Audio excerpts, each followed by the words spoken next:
네. 오늘 누가복음 33번째 시간입니다. 우리 누가복음이 24장까지 있죠. 그래서 지금 14장에 들어섰는데 이제 반을 조금 지난 것 같습니다. 계속해서 예수님은 마지막 사역이신 이 십자가 사역을 위해서 가장 중요한 사역이죠. 사역을 위해서 예루살렘으로 걸어서 여행 중에 있습니다. 누가복음에서 중요한 이 날줄과 시줄 같은 얼개가 있는데요. 그것이 바로 여행과 만찬이라는 거예요. 또 여행과 잔치라고 할 수도 있습니다. 예수님 초반에 갈릴리에 사역하시다가 예루살렘으로 올라가시는 여행을 지금 하고 계신데, 근데 이 여행은요 예루살렘에서 끝나지 않습니다. 십자가 사건으로 끝나지 않습니다. 예수님께서는 거기서 십자가에 달려 죽으시고 다시 부활하시고, 그 다음에 이 여행은 제자들에게 또 이어지게 되죠. 그래서 이 제자들은 또 사도들은 소아시아와 터키와 그리스 그리고 유럽까지 이 여행이 전도의 여행, 복음의 여행, 하나님 나라의 여행이 계속해서 이어져 갑니다. 그 이야기가 바로 누가복음의 후속편인 이 사도행전에 그려져 있죠. 그래서 누가는요 이 예수님의 복음 여행을 통해서 이것이 지금까지도, 그리고 이 사도행전 마지막은 엔딩처럼 안 끝납니다. 지금도 이어져 간다, 우리에게도 이어진다는 것을 말씀하고 있는 것입니다. 그런데 이 여행의 중간중간에 잔치 이야기가 나옵니다. 잔치 이야기. 우리 서구식 표현으로는 파티라고 하죠. 네.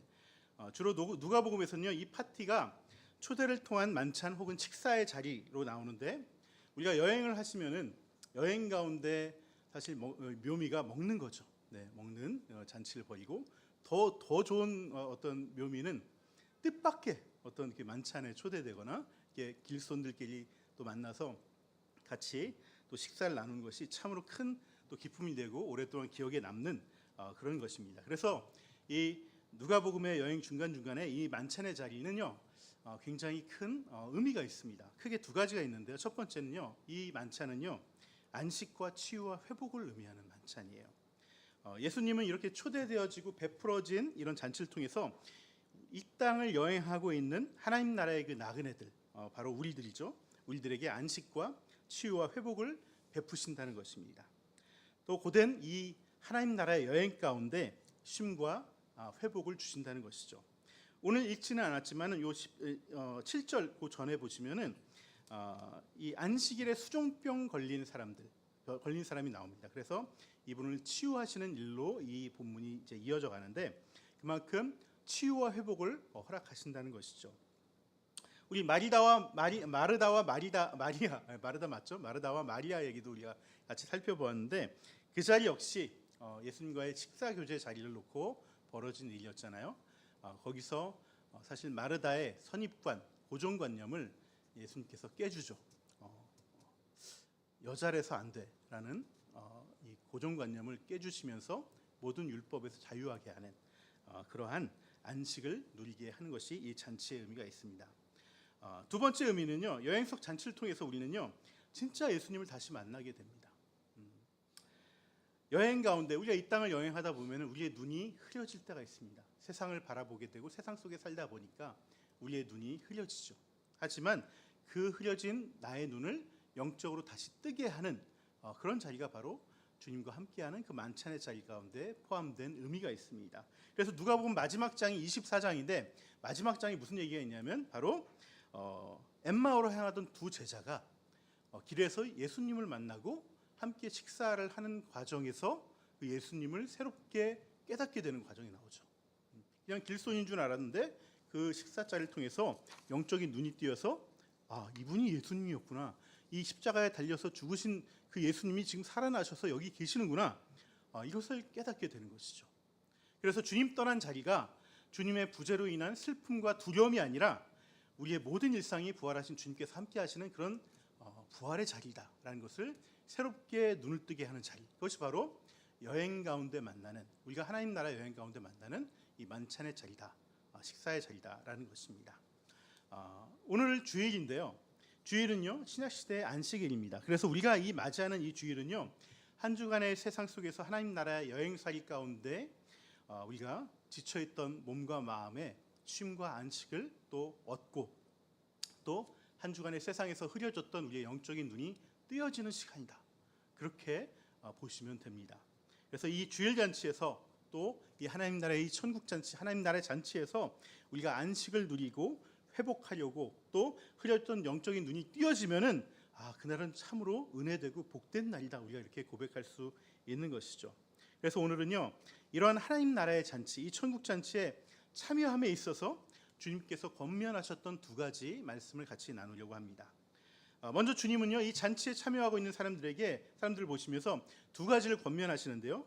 결론부터 말씀드리면, 하나는 잔치에 초대되어진 사람에 대한 교훈이에요. 또 하나는 잔치에서 초대를 하는 사람에 대한 교훈입니다. 그러니까 초대되어진 사람에 대한 교훈, 그다음에 초대를 하려는 사람에 대한 교훈이에요. 초대되어진 사람의 교훈은 겸손이 필요하다는 것이죠. 겸손. 그리고 잔치를 초대하려고 하는 사람들에게는요, 대가를 바라지 않은 헌신의 섬김이 필요하다고 말씀하십니다.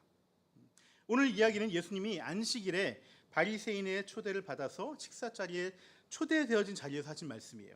보통 초대를 하면은 그 자리는 주인과 손님이 이렇게 또 서로의 또한 서먹했던 관계라면 그 관계를 풀고 또 자기들의 솔직한 얘기들을 나누고 식사를 하면서 그 훈훈한 정을 나누는 자리가 바로 이 식사 초대의 자리인데, 사실 이 자리는 예수님을 공격하기 위해서 바리새인들이 예수님을 초대한 자리였어요. 불순한 의도를 가지고 식사 자리를 마련한 것이죠. 한마디로 초대한 자나 초대받은 예수님이나 마음 놓고 이렇게 즐길 수 있는 자리가 아니라 긴장의 자리고 불편의 자리였던 것입니다. 예수님을 초대한 바리새인들은 먼저 수종병 걸린 사람들을 어디서 데려다가 예수님이 앉을 만한 자리에 그 앞에다 데려다 놨습니다. 그래서 이날이 안식일인데, 이날 이 안식일에 예수님이 뭘 병을 고치는지 안 고치는지 그것을 보고 있었던 것이죠. 그래서 만약에 병을 고치면은 막 정말 헐뜯고 비난하고 또 이렇게 뭐라 그럴까요? 나쁘다고 하려고 이렇게 준비하고 있었던 것입니다. 근데 보통 안식일에 예수님께서 가시면은 그 안에 어떤 병자가 있게 되면은 보통 예수님이 그 병자를 보시고 긍휼함 때문에 이 사람을 고쳐줍니다. 고쳐주고 나면은 이제 바리새인들이 막 이제 개처럼 물어뜯죠. 그리고 막 비방을 하죠. 그런데 오늘은요, 예수님이 먼저 치고 나가셨어요. 그러니까 안식일에 병을 고치고 생명을 뭐라고 했냐면, 안식일에 병을 고치고 생명을 살리는 일이 옳으냐 그르냐, 그러면서 먼저 돌발 질문을 던지신 거죠. 아마도 예수님이 이렇게 하신 거는 이 바리새인들의 어떤 그 분위기가 굉장히 자신을 공격하려고 거세게 준비하고 있는 듯한 그런 것을 알아채셨기 때문에 아마 먼저 이렇게 질문하셨던 것 같습니다. 그러면서 예수님은요, 아무리 안식일이라도 자식이나 기르던 소가 이렇게 우물에 빠지면은 구해내려고 다 달려들지 않겠느냐라고 하시면서 이 수종병 걸린 분을 치료해 주십니다. 여러분, 수종병이란 것은 몸에 붓기가 가라앉지 않는 거예요. 이 몸에 붓기가 많으면요, 숨쉬기도 힘듭니다. 마치 물에 빠진 것 같아요. 폐에도 물이 차고, 그래서 이렇게 물이 아닌데도 불구하고 물 속에서 허우적거리는 것처럼 이렇게 정말 헤어나오지 못하는 것이죠. 그래서 주님은 일부러 이 비유를 든 거예요. 자식이나 소가 우물에 빠지면은 그거 보고서 가만히 있을 사람이 어디 있겠느냐. 그 사람이 허우적거리고 빠져 있는데, 그 동물이라도 그렇게 하는데 이것이 구하는 것이 무슨 문제냐며 이렇게 말씀을 하신 거죠. 주님은 이렇게 수종병 걸린 사람을 치유하시고 나서 다시 돌려보냅니다. 왜냐하면은 이 수종병 걸린 사람은 사실 억지로 끌려와 있는 거예요. 이 바리새인들이 이 예수님이 걸려 넘어지게 하려고 일부러 데려온 거기 때문에 다시 자유롭게 놓아주고 돌려보낸 겁니다. 지금 이 자리는요, 굉장히 안식일의 자리, 축복의 자리지만 또 자유롭게 식사하는 자리지만 그런 자리가 아니라 거기서 이 자리를 즐길 수 있는 사람이 아무도 없다는 것입니다. 근데 이렇게 다 같이 긴장하고 날을 세우고 있는 사이에서도 이 바리새인들은요, 이 와중에도 서로 높은 자리에 앉으려고 서로 싸우고 있었다는 거예요. 경쟁하고 있었다는 거예요. 예수님은 이들을 보면서 그래서 야, 얘네 정말 보통 인간들이 아니다. 이렇게 나를 위해서 나를 쓰러뜨리려고 한 마음이 돼서 작당하면서도 또 그 안에서 또 서로 싸워요. 내가 더 높은 자리에 있겠다고. 그래서 이런 바리새인들의 모습을 보시고 예수님께서는 두 가지 권면을 하시는 것이죠. 보통 초대의 자리가 있으면은 주인 자리 가장 가까운 곳, 양옆이 제일 높은 자리입니다. 상석이고요. 주인과 멀면 멀수록 이제 말단에 갈수록 말석으로 갈수록 가장 낮은 자리고 또 별 볼 일 없는 사람이다라고 서로가 생각하는 그런 자리로 이렇게 여겨져 있습니다. 이런 상황에서 주님이 하신 말씀은요, 교만하지 말고 겸손하라는 말씀을 하셨어요. 그런데 이 말씀은요, 단순히 말씀만 놓고 따진다면은 어떻게 보면 뭐 사회적 에티켓을 말하는 것처럼 느낄 수도 있고요. 또 사회생활할 때 어떤 처세술처럼 지혜로운 처세술처럼 이렇게 들릴 수도 있습니다. 우리가 보통 사회생활할 때 대놓고 나 잘났다고 하는 사람들 있잖아요. 그러면은 처음에는 뭐 저 사람 뭐 대단한가 보다 이렇게 좀 보다가 좀 있으면은 다들 그 사람을 무시하고 또 뒤로 또 이렇게 딸을 시키고 그렇게 하죠. 그렇기 때문에 처음에는 우리가 그렇게 하는 사람이라 할지라도 그것이 결국 자기의 손해가 됩니다. 그래서 대부분은 이런 것들을 하지 않죠. 네, 하지 않는데 주님께서 말씀하시는 겸손은 그렇게 하지 말라는 의미가 아닙니다. 이건 단순한 처세술이나 사회적 에티켓을 가르치는 것이 아니라 주님은 지금 하나님 나라에서의 겸손을 말씀하고 있어요. 하나님 나라에서의 겸손. 하나님 나라, 이 주일이나 교회에서의 겸손한 태도는요, 단순히 낮은 자리에 앉아 있다고 해서 겸손하다고 할 수는 없습니다. 하나님 나라에서의 그 진정한 겸손은요, 나의 자리를 하나님께 맡겨드리는 것이 진정한 겸손이에요. 나의 자리를 하나님께 맡겨드리는 것. 나의 자리에 대한 이 자리에 대한 주권, 내가 이 자리에 앉아야겠다, 저 자리에 앉아야 되겠다는 것을 하나님께 맡겨드리고 하나님의 주권을 인정하고 그것대로 순종하는 것이 진정한 겸손이라는 것이죠. 내 자리를 정한 것이 나를 초대한 주님께서 그 주인이신 주님께서 다 좌지우지할 수 있다라는 것을 우리가 인정하는 것이 진정한 겸손이에요. 그래서요, 예수님은 겸손한 자에게 영광이 있다고 얘기합니다. 진짜 하나님 나라의 겸손을 행하는 자에게 영광이 있다고 얘기합니다. 10절에 보시면은 초대한 주인이 와서 말석에 있는 사람에게 와서 높은 곳으로 옮기라고 하면 그때 그 사람에게 영광이 임한다고 얘기하고 있어요. 단지 낮은 자리에 있다고 해서 그것이 성도에게 겸손이 되고 영광이 되는 것이 아니고 주님이 불러줄 때 그 불러주신 자리가 높은 자리로 가게 되면은 중요한 자리로 가게 되면 그때 그 성도에게 겸손의 영광, 하나님 나라의 영광이 임한다는 거예요. 우리 교회에서 제가 보시면은 뭐든지 무조건 빼시는 분들이 있습니다. 네, 저는 못해요. 저는 능력이 없습니다. 저는 조용히 있겠습니다. 그래서 저 뒤에 말석에만 앉으려고 하시는 분들이 있습니다. 하지만 이런 모습을 하나님 나라의 겸손이라고 할 수는 없습니다. 그런 마음 가운데는 사실 교만이 자리 잡고 있어요. 하나님 나라에서의 교만은요, 내가 내 자리를 정하는 것이 교만한 거예요. 아무리 말석이라도 내가 그걸 정하면은 난 그것을 고수하겠다고 하면은 그건 교만입니다. 그 자리가 높은 자리든 낮은 자리든 나서야 하는 자리든 아니면 뒤에서 조용히 돕는 자리든 그 자리가 중요한 것이 아니라 내가 나 스스로를 판단해서 내가 그 자리를 결정하고 그것을 지키려고 한다면은 그게 교만한 모습이라는 거예요. 진짜 겸손한 모습은요, 말석에 있다가도 주인이 부르면은 어느 자리도든 갈 수 있는 사람. 그것이 진정한 겸손의 자리고요. 그런 모습이 성도의 영광된 모습이라는 거예요. 이렇게 진짜 겸손하신 분들은 어느 자리로 주님이 부르시든지 순종하면서 그 자리로 갑니다. 나 잘 못해요. 제가 여기 왜 있겠어요? 저는 못하니까 여기 있죠. 이렇게 끝까지 빼는 사람은 사실 겸손한 게 아니라는 거죠.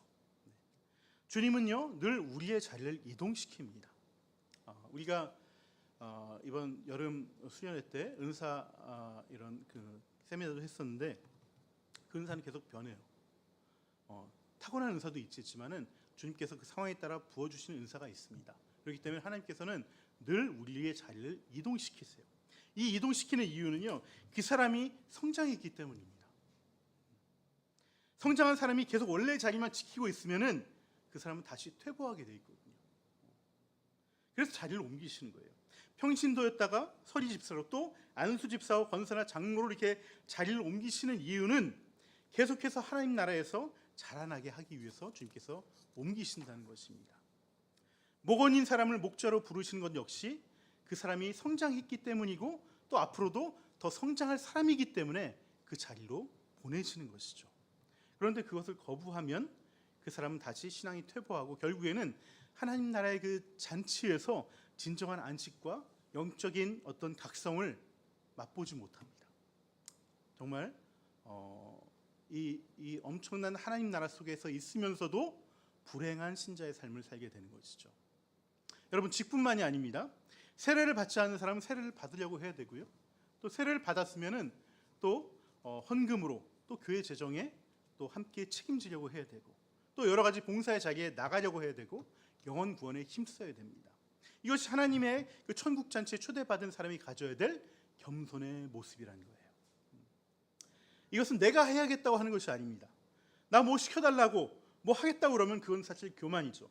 이건 바리새인들처럼 높은 자리에 앉고 나를 드러내려는 교만입니다. 하지만 나 뭐 시켜달라가 아니라 성장한 만큼 더 섬기는 자리로 가려고 애쓰는 것, 또 주님과 공동체의 부르심 가운데 순종하고 기쁜 마음으로 나아가는 것, 이것이 진정한 하나님 나라의 겸손이라는 것입니다.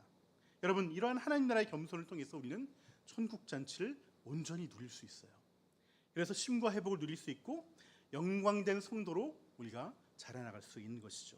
저와 여러분이 그런 자리로 나아가길 주님의 이름으로 축원합니다. 두 번째로 주님이 권면하시는 것은요, 초대한 사람에게 대한 태도입니다. 그것은요, 바로 대가 없는 섬김이라고 말씀하셨어요.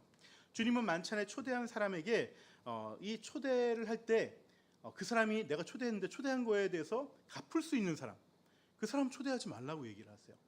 이건 뭐 이렇게 일반적인 것들에 대해서 이렇게 얘기하는 것은 아니고 우리가 이게 상징적인 의미로 바라봐야 되겠죠. 그런 사람을 초대를 하면은 이 사람이 나중에 또 자기도 초대할 거 아니에요. 그래서 더 한단 말이에요. 우리가 옛날에 이런 그 유대 사회는 받은 것보다 더 해야지 자기의 어떤 사회적인 지위가 유지되고 어떤 위신이 세운다고 생각하기 때문에 더 합니다. 근데 그런 사람에게 초대하지 말고 이 사람이 갚지 못할 만한 사람, 갚을 능력이 안 되는 사람, 그런 사람을 초대하라고 얘기합니다. 이렇게 갚을 능력이 못 되니까 어떻게 되겠습니까? 이 갚음은 누가 해주시겠어요? 하나님이 해주시는 거죠. 하나님이. 우리가 누군가를 초대하고 섬길 때 그 섬김의 상급을 하나님만이 갚아주실 수 있도록 우리는 해야 돼요. 우리가 신앙생활을 하면서 반드시 크고 작은 우리가 섬김들을 하게 되는데, 그때 중요한 것은 나의 섬김을 오직 하나님만이 갚아주실 수 있다. 다른 곳에서는 아예 기대를 하지 말자.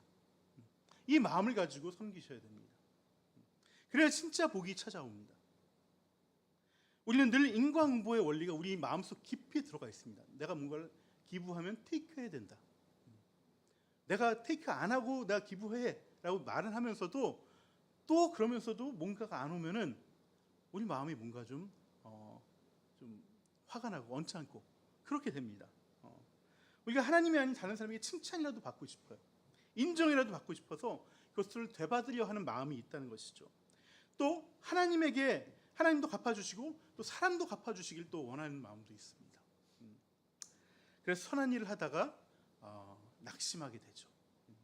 우리가 선한 일을 하다 낙심하는 이유는 우리 마음 가운데 기대가 남아서 그런 것이죠. 기대를 하고 있다면은, 기대를 안 한다면은 우리가 선한 일을 할 때 낙심할 이유가 없습니다. 화날 이유가 없지요. 그래서 우리가 낙심하고 그 선한 일을 그만두려는 마음이 자꾸 올라오는 것입니다. 우리가 고맙다는 말까지는 아니더라도 섬겨준 사람이 자신을 무시하거나 최소한의 예의를 지키지 않으면 우리가 화가 나는 이유가 거기 있어요. 그래서 나 이제 이런 거 안 해라고 다짐을 합니다. 하지만 그것은 하나님 나라의 섬김이 아니에요.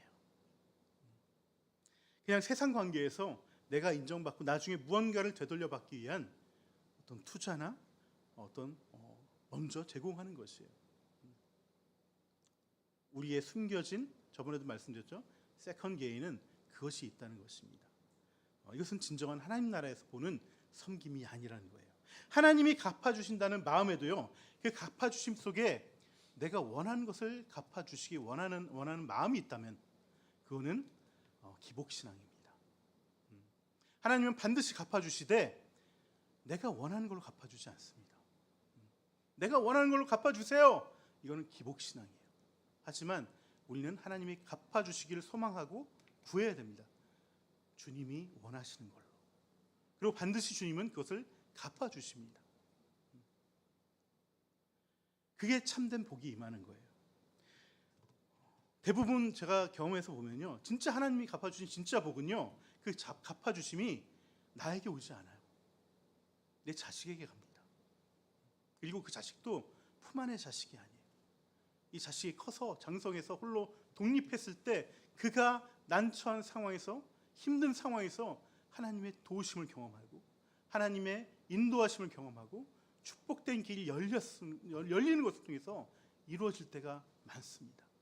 이것이 진짜 주님이 주시는 상급이고 복인 것이죠.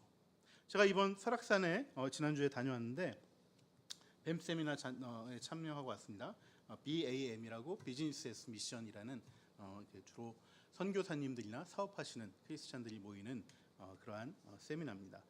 그때 목사님 한 분이 오셨는데 이분이 청소년 사역을 하시면서 선교 사역을 하시면서 이 커피 사업하고 음향기기 사업을 굉장히 크게 하시는 분입니다. 이분은 원래 얘기를 들어보니까 타고나기를 장사에 은사가 있으신 분이 돈에 아주 돈 버는데 귀재십니다. 예. 그래서 이분이 고등학교 때부터 군고구마 장사를 하셨대요. 그래서 군고구마를 팔아서 하루에 2만 원씩 벌었대요. 근데 그 당시에 삼성의 한 달 월급이 65만 원일 때, 그러니까 거의 대기업 월급만큼 고등학교 때 벌었던 거죠. 그리고 대학교 때도 식당을 하고 카페를 해가지고 뭐 자기 등록금하고 생활 다 하고 졸업할 때 되니까 한 3억이 정도가 남았다고 그러더라고요. 그걸 가지고 또 이제 큰 장사를 하려고 그러다가 이분이 원래는 못할 신앙이었지만은 다시 하나님을 진하게 만났어요. 그래서 이분이 제가 사역자가 되겠습니다, 목사가 되겠습니다, 그렇게 헌신했습니다.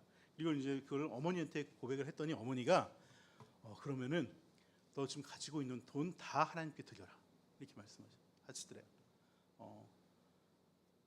너가 이 돈 갖고 있으면은 너 또 목사 그만두고 다시 사업만 할 거다.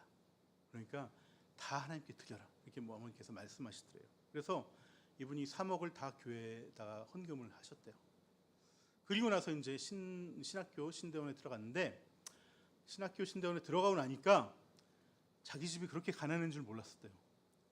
어머니가 한 푼도 안 내주시더래요. 그래서 이 등록금 되느라고 엄청 고생을 하고 전도사 사례비 20만 원, 30만 원 받으면서 생활하면서 결국 이제 잘 졸업을 하고 이렇게 살았다고 합니다. 여러분, 이렇게 3억이나 되는 큰 돈을 드리면은 하나님께서 뭐 해주셔야 되는 거 아니에요? 우리 다 기대합니다. 그래도 뭔가 해주시겠지. 이분한테 하나도 안 해주시더래요. 이분이 청소년 사역 그때부터 시작했는데 10몇 년 동안 정말 본인 말로 거지처럼 살았다고 얘기를 하시더라고요. 지금은 이제 이 청소년 캠프를 17년 동안 하셨는데 대구에서 지금은 청소년 캠프도 전국 5위 안에 들 정도로 잘 하고 계시고 그다음에 사업도 궤도에 들어섰다고 얘기를 합니다. 이분이 교회에 헌금은 한 것은요, 무엇을 받을 수 있는 곳에 헌금한 게 아니에요. 기대해서 헌금한 게 아닙니다. 또 하나님에게 무엇을 바랬기 때문에 헌금한 게 아닙니다. 만약에 바랬다면은 그분은 벌써 낙심하셨을 거예요. 10년 버티지 못합니다. 그냥 어머니 말 듣고 아무 대가 없이 헌신하고 섬겼던 것이죠. 하지만 이렇게 사람들에게서 무엇을 기대하거나 하나님께서 무엇을 기대하지 않고 하는 섬김은 반드시 하나님께서 갚아주세요. 이분이 청소년 캠프만 17년 동안 섬겨왔는데, 청소년 캠프라는 게 그렇거든요. 여름방학하고 겨울방학에만 열리는 거예요. 그때 이 캠프를 하려면은 스텝이 최소한 20명이 있어야 돼요. 이 20명의 스태프들이 사실은 청소년 때부터 이 목사님 키운 스텝인데 청년이 되고 뭐 20대가 되고 30대가 됐는데, 이 친구들이 여름 겨울 일하는 그 캠프하는 것 때문에 나머지 인생을 어떻게 할 거예요? 봄 가을은 할 게 없는 거거든요. 그래서 이 스태프들의 생계를 위해서, 또 이 스태프들의 인생을 위해서 이분이 사업을 다시 시작한 거예요. 그래서 이 청소년 캠프 때 필요했던 음향기기 이런 것들을 너무 잘 다루고 하니까 음향기기 사업과 또 커피 사업을 같이 하셨다고 합니다. 그래서 지금은 거의 연평균 매출이 40-50억 정도 되는 그런 매출을 올리고 계시다고 합니다.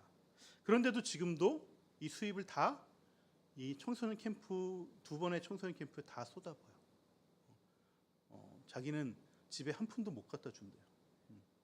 집은 사모님께서 교사신데 그 사모님이 다 꾸려 나가신다고 얘기를 하시더라고요.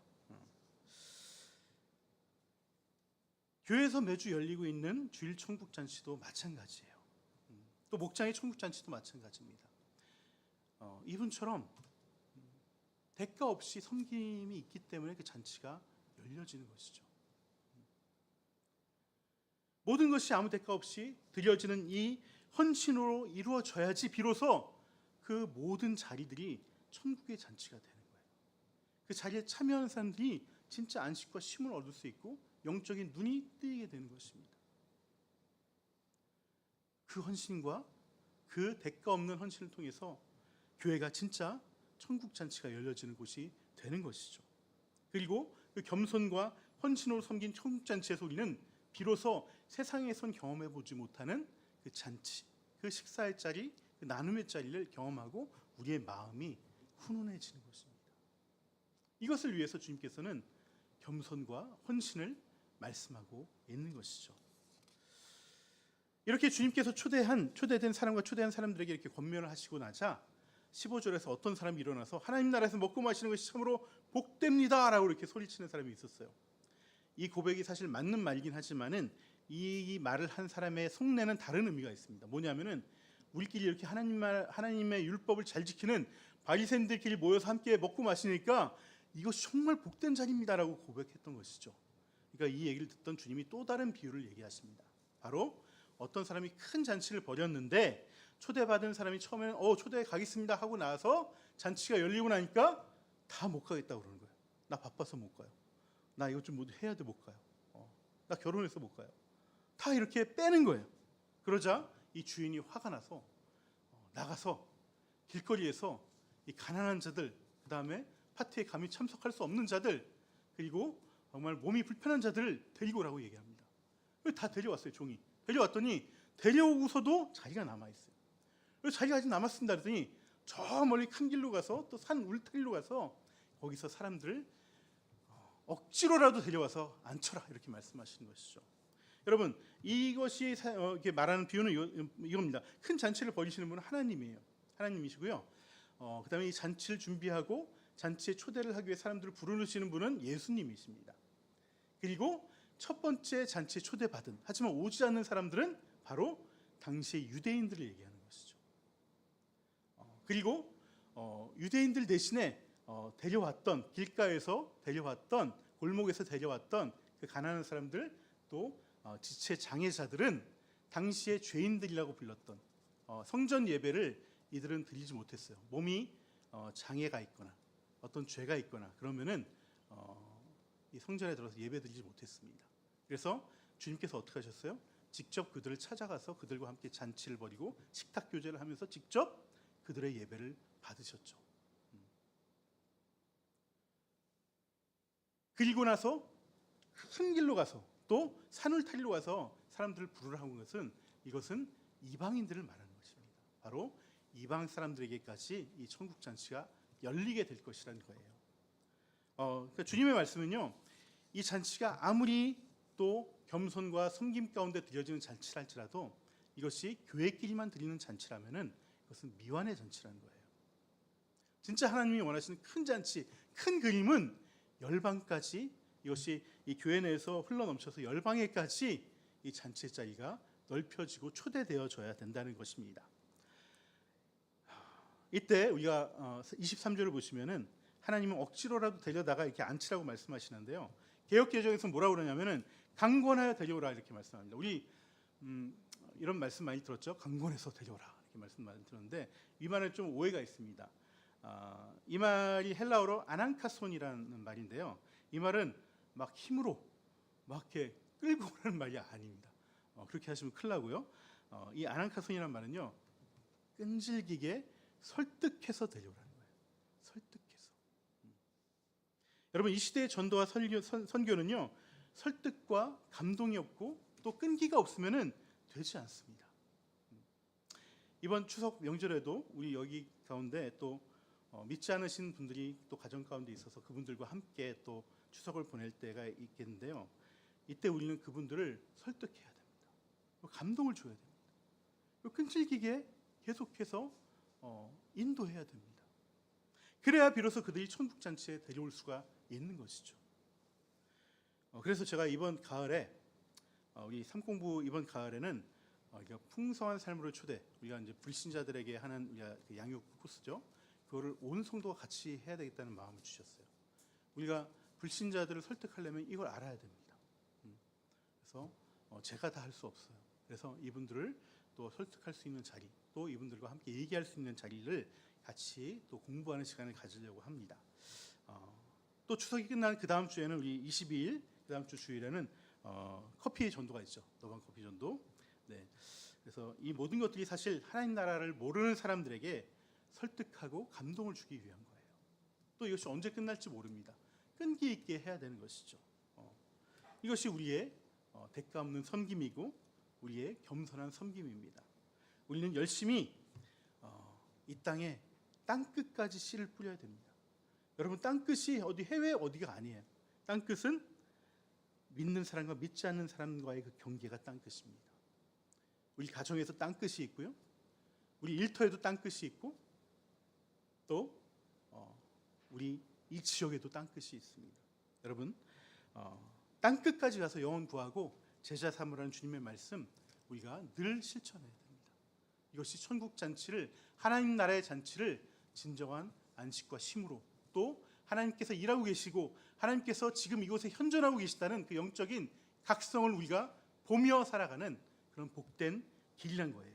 여러분, 우리도 이 땅끝에서 천국 잔치를 열고 초대하길 애쓰는 저와 여러분이 되면 좋겠습니다. 네, 같이 우리 함께 주께서 주신 동산에 땅끝에서라는 찬양 같이 하고 우리 주신 말씀 결단하고 주님께 나가도록 하겠습니다.